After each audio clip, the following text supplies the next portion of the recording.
兰兰，今天吃什么呀？哎，炒面包呢。这个不是我昨天让你扔了的吗？你忘了是吧？哎，姐，我觉得这条饰链还挺好看的，你要不要我拿走呗？行，那你留着用吧。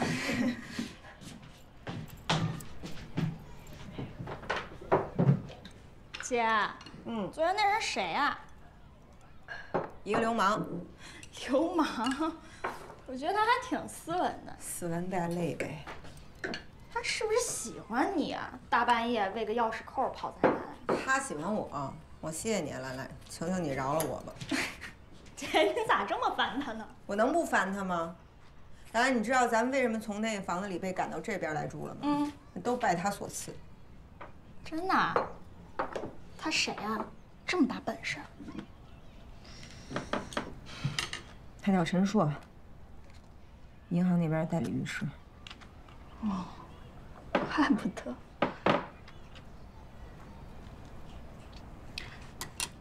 姐，我昨天晚上认真想了一夜，我觉得你说的是对的，我就是叫老周给骗了一时鬼迷心窍。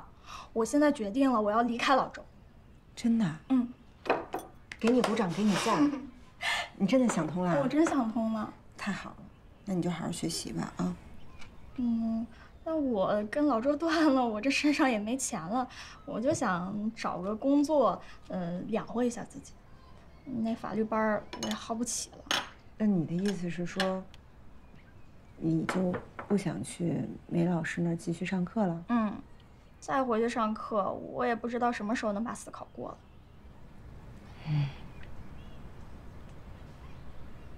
那行，我去梅老师那儿帮你解释清楚情况。那我就给你办同学手续了啊。行。说真的哈。那你没找到工作之前，要不就还在我这儿干，起码有点收入。姐，我不想干小保姆了。我再怎么说也是学了好几个月法律的法律人了。我现在就想找一个跟法律有关的工作。姐，你们律所招人吗？可是你司法考试没过呀，你怎么能去应聘呢？应聘什么呀？我不一定非要当律师啊，我找个行政助理之类的岗位我也都行。你要助理吗，姐？啊，兰兰，你太瞧得起我了。我这什么资格的律师啊？再说我这刚开始独立办案，然后找一助理，那让别人怎么看我呀？再说了，就我这点破工资，我拿什么养活一个行政助理啊？那姐，你法律界的朋友多，要不你帮我问问别人，看有没有人要助理？我们公司的律师，那我也就跟秋华熟，但是秋华跟我差不多，他得养活自己呢。陈律师呢？昨天晚上那个。姐，你不是说他是银行方面代理律师吗？那一定是很有本事的。那我要是能跟着他，就算做助理，我不也能学到东西吗？那我工作之余，我再把我法律专业课程给自修了。我等明年我就去过司考，司考一过，我就到你们律所去应聘去，这不挺好的吗？主要是我现在，我得先吃上饭嘛，不是？陈硕这个人吧，他的专业能力倒是很强。如果去他那儿做助理，只要肯好好干，应该还是能学到不少好东西。你说他对你态度不好？啊，这不一直都这样阴晴不定的吗？但我觉着吧，他有点欲擒故纵。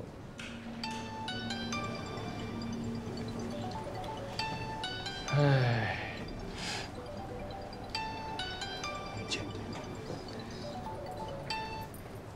喂，陈无良，罗正义，著名流氓，著名淑女。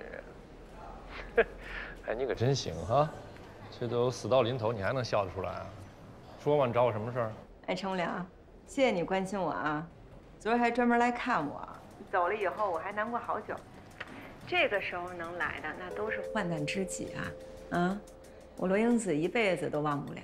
我谢谢你八辈儿祖宗啊，陈无良。你也知道我接下来会面临什么样的窘境，你已经把我剥夺的一无所有了。但是我这家里还有一个小阿姨要靠我养着呢，我这以后的情况养个阿姨那是实属养不起了，所以我就想起你来了，能不能帮个忙啊？帮忙啊？可以，我乐意至极。说吧，帮什么忙？什么？把你小保姆介绍给我当助理啊？我们家这小阿姨呀，可不是一般的阿姨，那是帮过我大忙呢。她知道我以后可能会很困难，所以呢，她就想自己养活自己。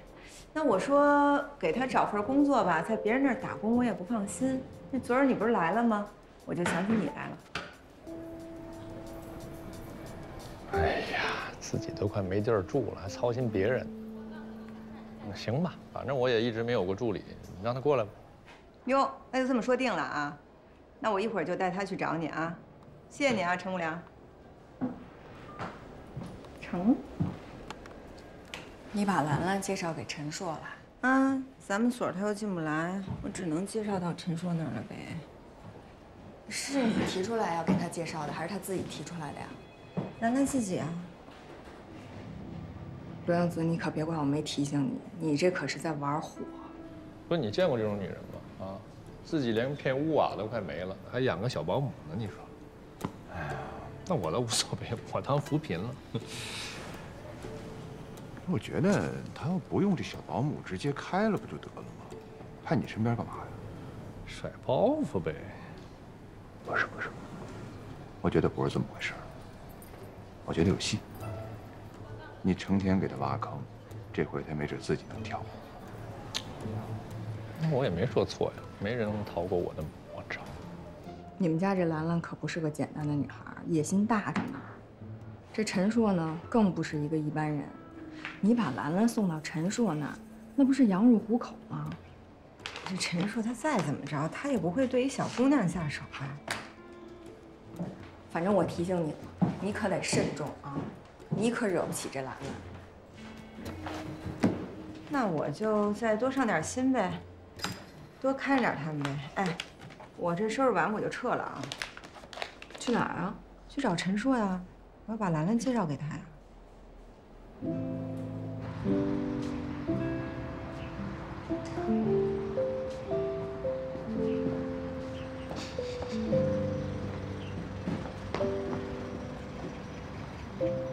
坐这儿干嘛？还不晒啊？上去吧。不了，我还有事儿。我来介绍一下，兰兰，本名叫……我叫张世兰。兰兰，这就是陈硕陈律师，大正所著名的男律师。那兰兰就交给你了，你多跟陈律师学学，他曾经自学过法律的，就拜托给你了，你多教教他啊。姐，那你慢点啊。哎，走了啊。你稍等我一下。那个，等会儿。那个，我一直跟你强调这房子的事儿，你就没好好考虑一下？真打算上法庭把他给输了呀？不然呢？你给我支个招啊！方力宏不是你律师吗？我怎么那么不相信，他就甘心束手就擒？哎呦，他换水能有你多呀？你那个没离婚就是你老公了，反正是卷了钱就跑了，是诈骗吧？还有就是，你们两个那贷款合同，你一直说跟你没什么关系，所以什么呀？所以你建议我啊，去报案，把这案子变成刑事案，对吗？陈无良，你这人还真无良哈！帮着对方的当事人出主意来对付自己的当事人，哎，平时都这么赚钱的啊？我什么都没说。那就不劳烦你操心了，我愿意输。走了啊，兰就拜托你了啊，姐，走了，慢点。哎。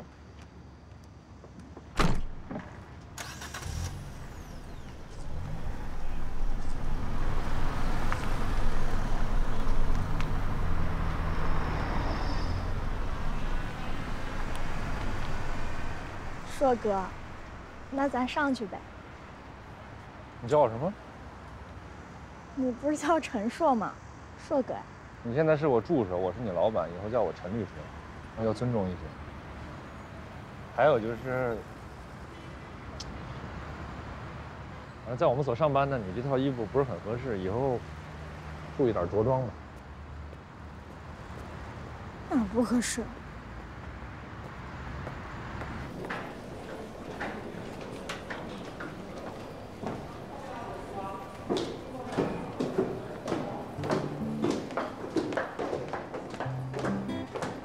你好，凯蒂。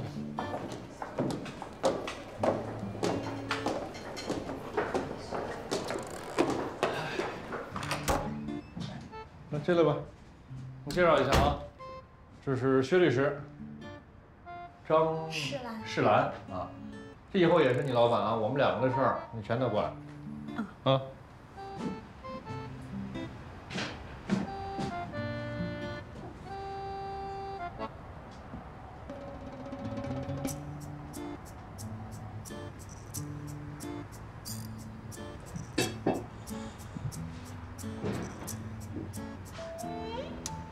硕哥，叫我陈律师。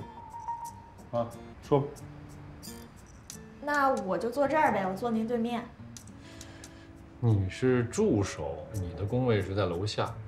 我这不是来照顾您的吗？这办公室是我跟薛律师的啊，懂吗？我们两个还有事儿要商量，你先下去。哦。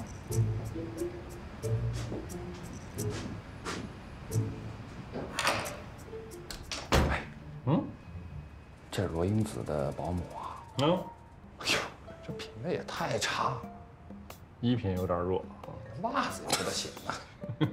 我也这么觉着。哎，你说这罗英子是怎么回事啊？明摆着一开庭这房子就没了，她怎么不着急啊？心疼了，不忍心。简单啊，你退出我单独代理，代理费咱俩也不用分了。你想什么呢？她都不在乎，我跟她客气什么呀？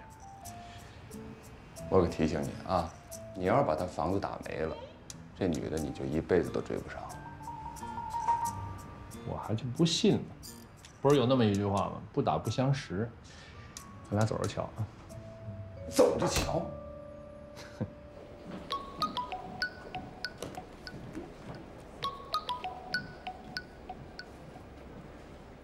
喂，弟，怎么了？啊？怎么会胃出血呢？送医院了吗？为什么不让住啊？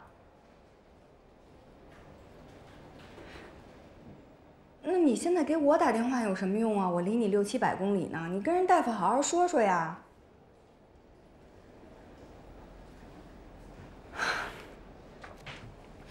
行行，我知道了，我先想想办法，我一会儿给你回过去。啊，好好好。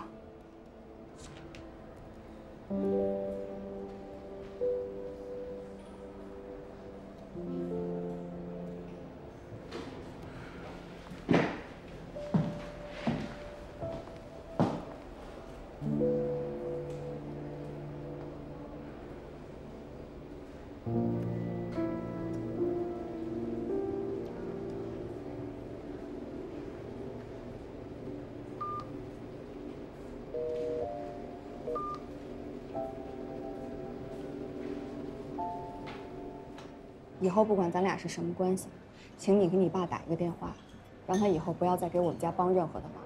没事儿，这都是小事儿。这个电话你一定要打，要不然以后咱俩就没办法再来往了。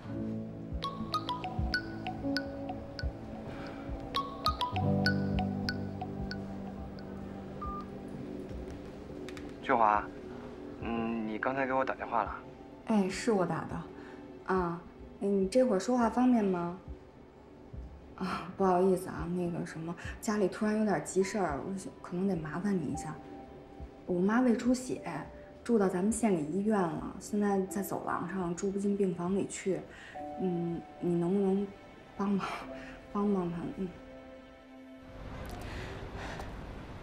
哎，王良。罗姐。王良，谢谢你能来啊。没事，应该的。怎么了，罗姐？是不是有温丽的消息了？没有，我也正在想办法找他。我这次找你就是想再多了解一些他之前的情况。罗姐，是这样，我知道我原来帮他也骗过你，对此我非常后悔。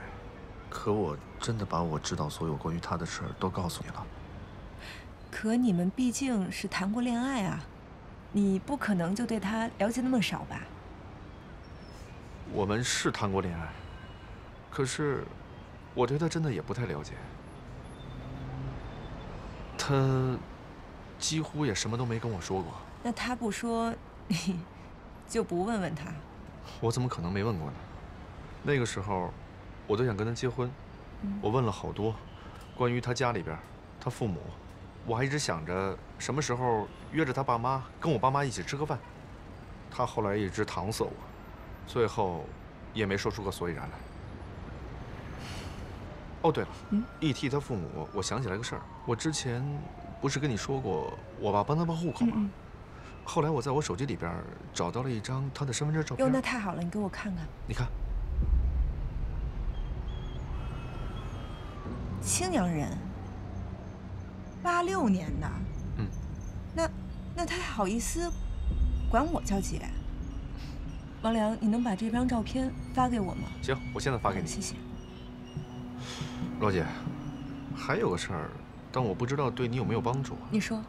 我记着有一次我们俩在外边，后来他来了个电话，就到旁边去接。我等他半天也没回来，我就去找他。看见他一边打电话一边哭，还对电话里边发脾气。我听着，他应该是在跟他妈妈打电话。然后呢？我看他在那儿哭，怕他尴尬，就没叫他，然后就自己回来了。过了一会儿，他也回来了，看着跟没事人一样，谈笑风生的。我在想，估摸着他也是不太想让我知道这事儿，我就没问。你就是太信任他，根本就不知道他其实就是个吸血鬼。行，王良，谢谢你啊。如果再有什么事儿，我再联系你。行，好，那我先回去上班了，罗姐。好，麻烦你了。再见。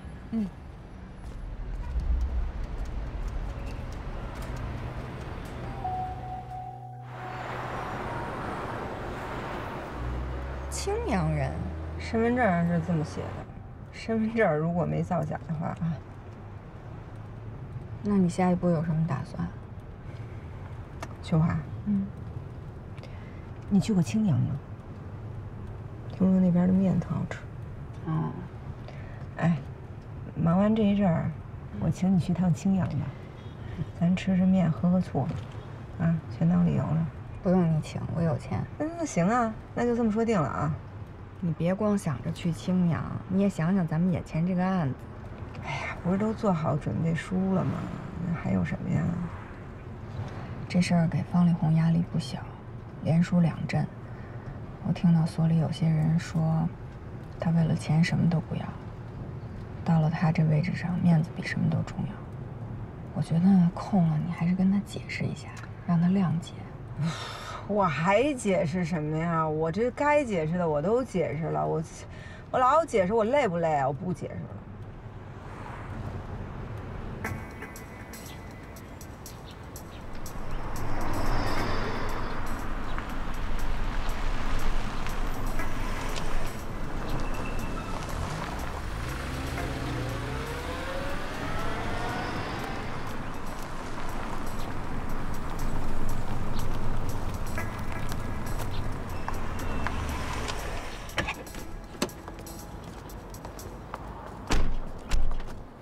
来啦，罗律、秋律，你们来了。跟陈律师学怎么样啊？他没欺负你吧？嗨，陈律师挺照顾我的。罗正义啊，谢谢你把张世兰介绍给我，孩子挺有眼力劲儿的，总是抢着帮我拿包。陈无良，我把我们家小阿姨介绍给你，不是给你拎包的啊，你给教她学知识。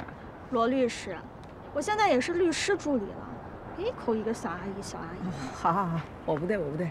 陈无良，你不许欺负他啊！兰兰，现在咱们是打对头，我们俩就先过去。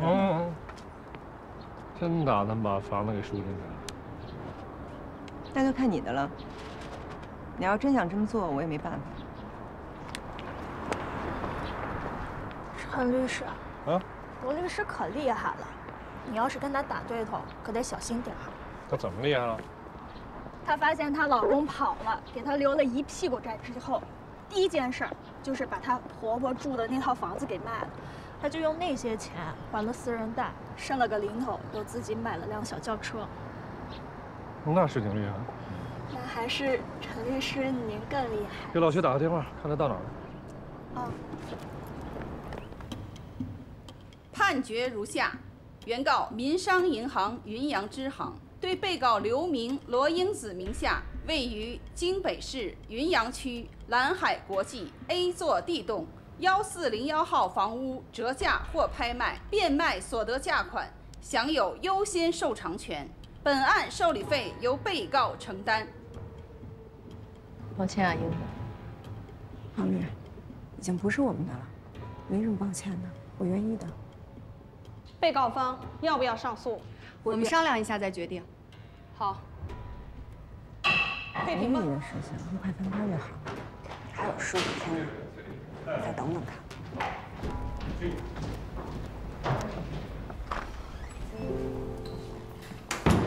英子，你接下来有什么打算啊？我想给他写封邮件，告诉他今天的结果，劝他回来。他是一个没什么大主意的人，如果文理不在他身边的话，我想他也许会听我的。那你可别把文理和孙华鼎的事告诉他。放心吧。哟，陈律师、薛律师，恭喜啊，又胜了一仗。有什么好恭喜的？反正房子的事儿呢，我嘱咐你好几次，你自己不上心，不好意思啊。不用不好意思，谁让我碰见你这种厉害又无良的律师的。走了啊。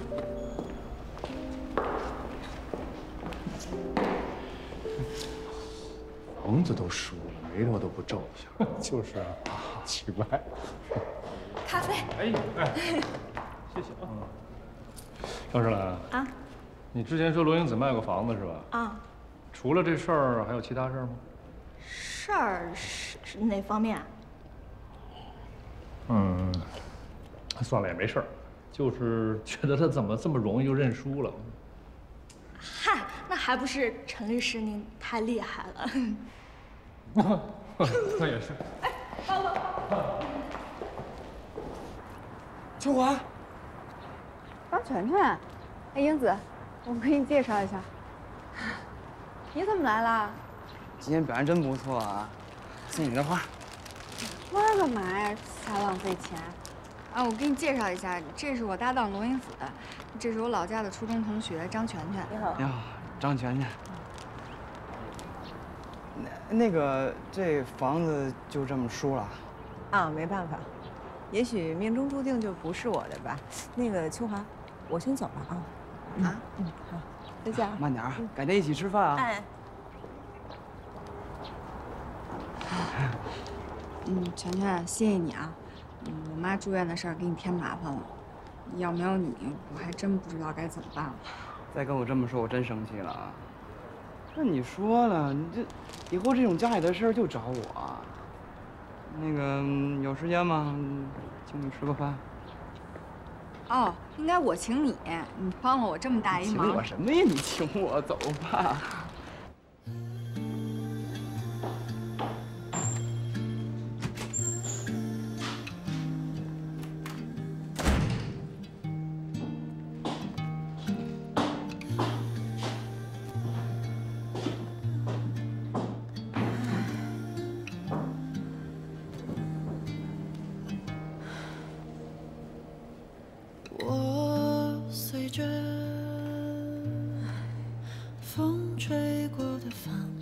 你是一无所有了。追着阳光和土壤，自由生长。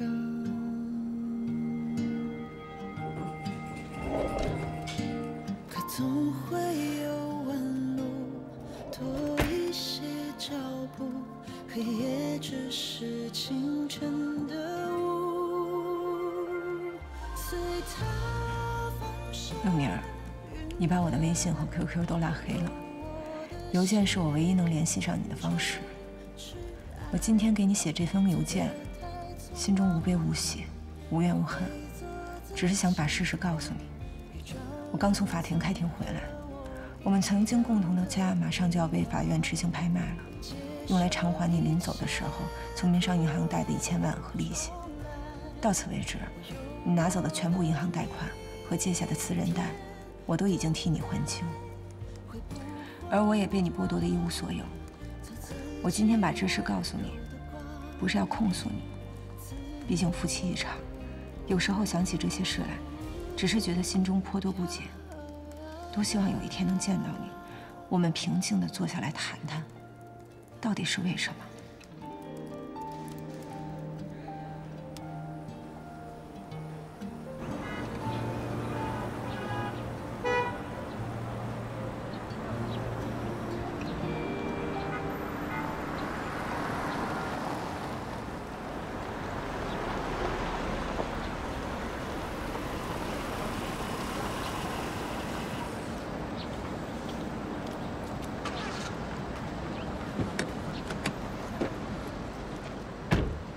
不用，谢谢你啊。这说的啥话呀？那个什么时候再见啊？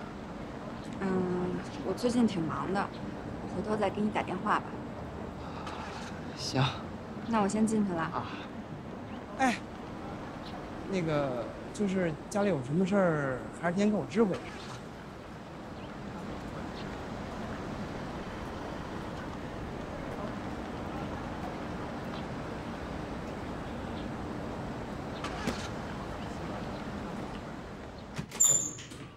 回来啦，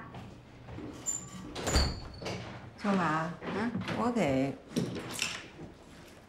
跟你说个事儿。说。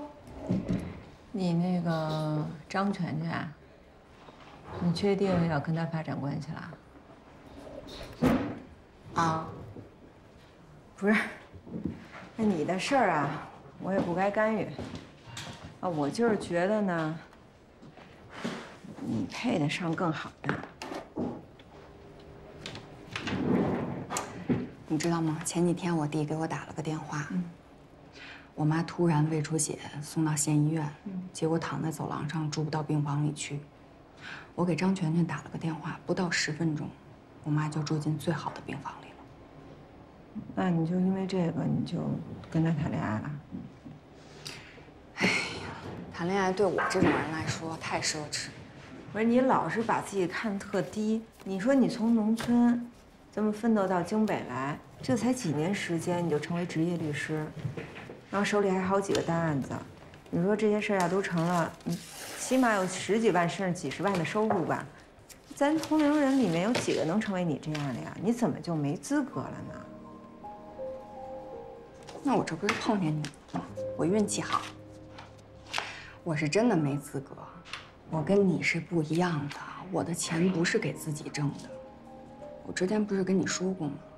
这么多年，我一直努力的一件事就是不回老家，因为如果我回去了，我就很难实现自己的理想了。但我又切不断跟那儿的联系，毕竟是那个地方养育了我，我有反哺的义务。有了张全全，我就有办法。张全全虽然不是理想的爱人，但是他是最真实可靠的爱人。对我来说，他最合适。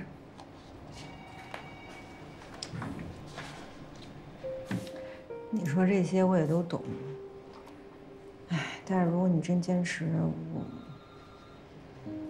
我也没什么好说的。我只是觉得啊，你好好看看自己，你真的配得上更好的。我知道，在你眼里谁都配不上我。没有，也有更高的，更高那种。谢谢你，谢谢你这么看得起我。我仔细想了想，我还是先跟他处处看吧，也许能培养出感情。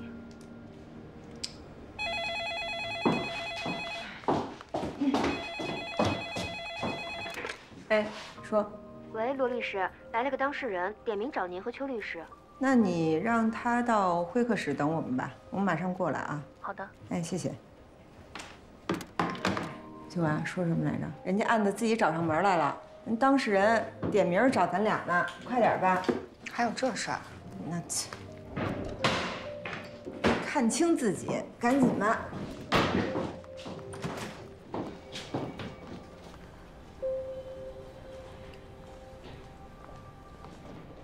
您好。哎，是罗律师、邱律师吧？哎，我是罗律师，这位是邱律师。哦，哎，请问您？您好，罗律师。你好。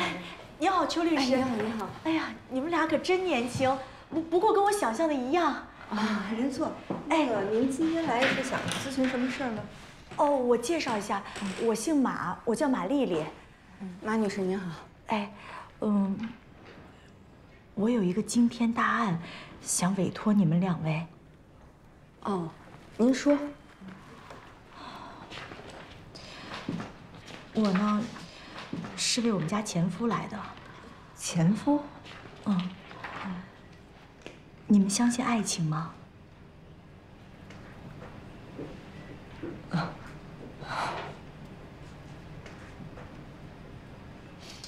如果这世上有惊天地泣鬼神的爱情，那一定指的就是我和我们家建设。是您前夫吗？但是在我心目中，他是我这世上唯一的男人。行，他是怎么了？是？我们家这个傻建设，他因为故意伤害罪，1审被判了个无期。我是想委托你们2审呢。案情能跟我们具体的说一说吗？如果我们2个现在还在一起，如果没离婚的话，他就不会出这么大的事儿。我现在呢，是个网店的店主。5年前，我是在路边摊煎饼果子的。那个时候，我认识了建设，他是做电缆生意的。1个鸡蛋吧。哎，对，好嘞。来啦，2个鸡蛋。啊，对对对。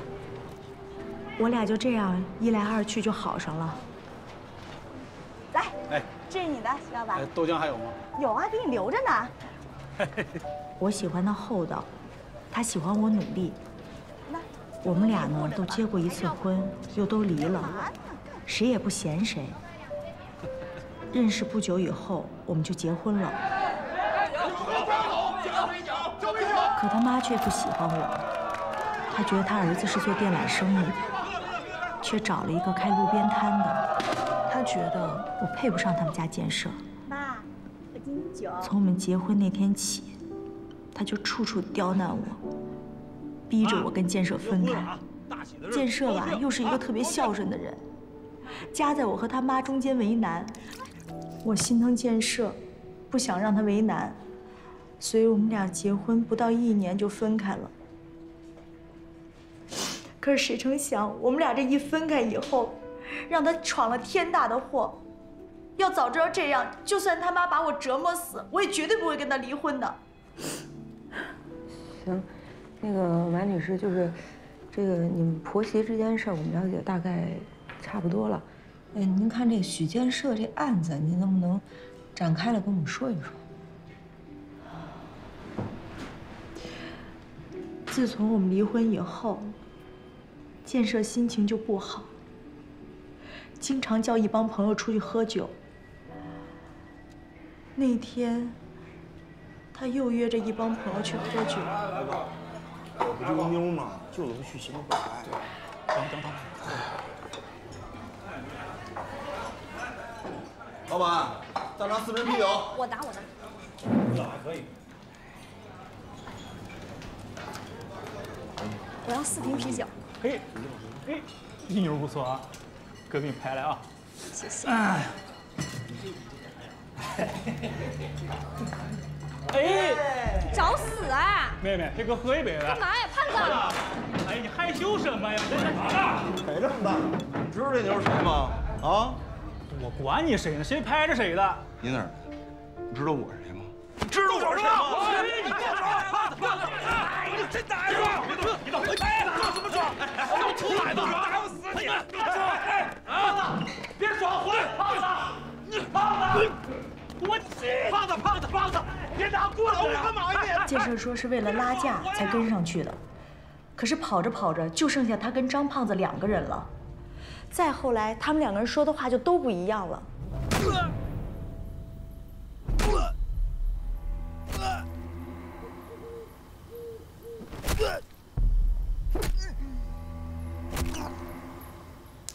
反正那个姓李的，最后就死在小树林里了，没有目击证人。打完架以后，建设还回家睡了一觉。第二天一大早，张胖子就来找他，说那个姓李的死了。建设一听就害怕了，连夜就逃跑了。可是他没想，他跑了，张胖子没跑，他跑到公安局去自首去了，说人是建设打死的。公安局就下了通缉令。我一看才知道出了大事儿，我就到处联系建设。后来建设偷偷跟我联系，我才知道他躲到农村去了，我就给他寄了1000块钱，我劝他回来陪他去自首。可是谁成想，一审的时候就认定是建设把那个姓李的打死了。因为自首，又因为双方都有过失，所以从轻判建设一个无期。可是张胖子才判了12年。话说回来吧，我们2个都离婚了，这事儿跟我一点关系都没有。可是，一听这事儿，他妈就病倒了，我要不管他，就没人管他了。所以，就算倾家荡产，我也得把他救出来。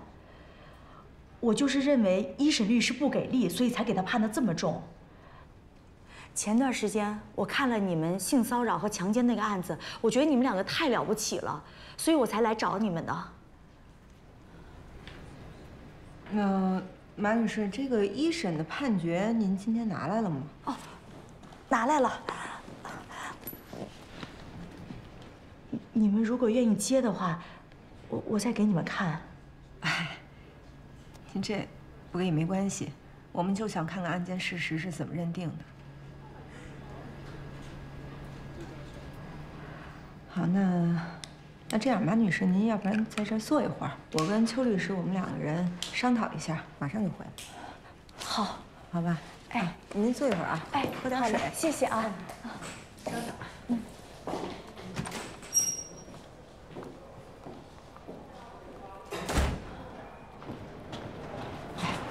这样打这种案子啊，才能体现咱们律师的价值。这成天打那种飞诉啊、专项啊，都觉得自己变成生意人了。这像是一个刚赎了房子的人说的话。你是不是不想打刑事案？也不是，我是觉得这马丽丽吧，给人一种说不出的感觉。哎，管他呢，咱们只讲事实和证据就好了。但是咱们现在事情也不少，打这种刑事案的话，又有风险又难打。那如果案件事实真跟他说的是一致，那一审认定可能存在问题。是啊，如果只剩下张胖子和许建设2个人的话，如果没有其他证据，那就是1对1的指证。那2个人就有利害关系啊。对啊，而且更何况那姓张的那个不是还抓起来判了吗？同案犯控诉不能直接定案。哎，这案子有的打。秋华，要不然这样，咱们也别光听他怎么说，咱们把这一审的判决书要来看看。如果真跟他说的是一致的，那咱俩就接，行不行？哎，我想打。行，你想打就打。刘记者，我们家建设这案子，麻烦您多多给宣传啊！到事成以后，我一定好好谢谢您。哎，好，那回头联系啊。哎，罗律师、邱律师啊，马女士，我们俩刚才就您这个案子，这案子您接吗？嗨，您先坐。哎，是这样，主要这个材料我们也没看见，也不能光听您这一面之词。我说的都是真的。但这一审的判决书我们也没看着嘛。可是我要给你们看了，你们不接怎么办呢？嗨，这我们看了也未必接。那我们不光是要对您负责，也要对我们自己的职业负责。这任何案子在没有看过材料的情况下，没有一个人敢说就能决定代理的。再者说，这判决书也不是什么保密的事儿吧？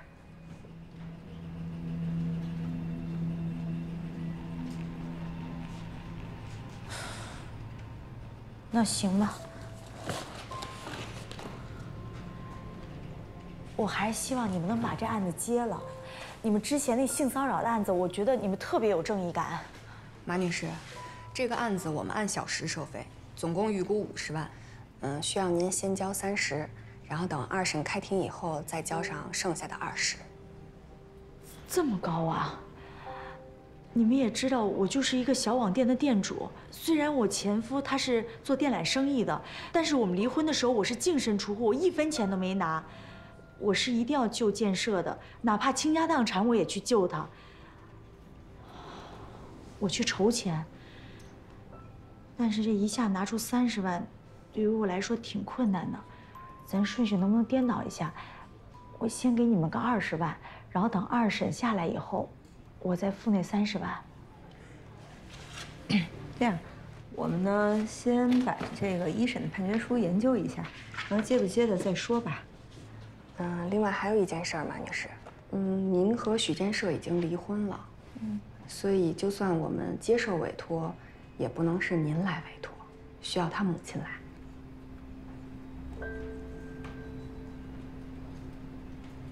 他妈妈去世了。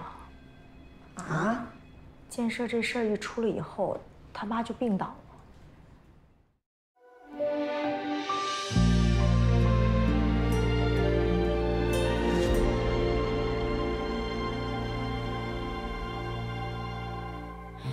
记忆里许多事情用过去，我们多有默契。失去的所有人里，最怀念自己，不痛不惧。用沉默来代替错过的我，没多说一句。曾经我用尽力气，所以不可惜。天生会乐观的人群，总在夜深人静自语，永远相信明天的和结局是我的超能力。为一个解翻山越岭，走很远才惊觉已过去。雨过天晴，怎么算公平？歇斯底里的事，离开不必非要证据。曾经我用尽力气，所以不可惜。错过你也成为风景，没做好有什么要紧？若世界显得拥挤，踉跄步履，我依然独行。用热泪等执着回应，找回那个完整的自己。我会爱我，再计算公平。我会爱我，再计算。